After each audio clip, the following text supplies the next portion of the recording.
네, 보신 것처럼 오늘 두 번째 결심 공판 역시 지난주처럼 한밤중까지 이어지고 있습니다.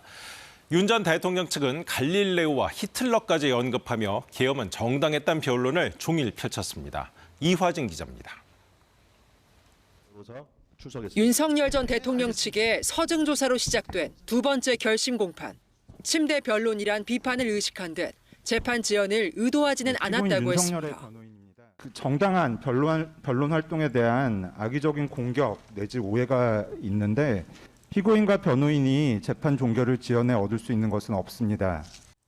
변호인단은 계엄은 대통령의 정당한 권한이기 때문에 재판받을 수 없다는 논리를 폈습니다.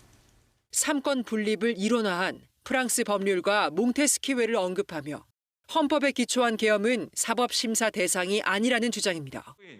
헌법재판소 파면 결정도 문제 삼았습니다. 문영배는 선고기일을 미루면서 자신의 뜻에 따라 파면 결정에 동의할 때까지 다른 재판관에게 결정을 설득하는 황당한 짓을 하였습니다.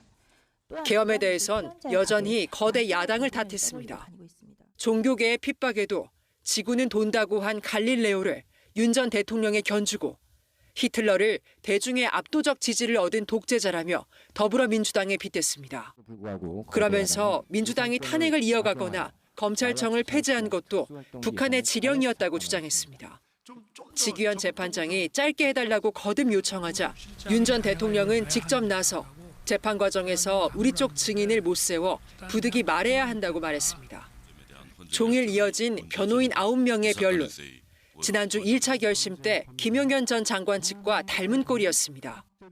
대통령 변호인들이 매우 감사한 상황이었죠. 왜냐하면 풀데이를 얻었으니까요. 이들은 외환 혐의 사건 재판부에 대해 기피 신청을 냈다가 10시간 만에 철회하며 재판 절차를 중단시키기도 했습니다. KBS 뉴스 이화진입니다.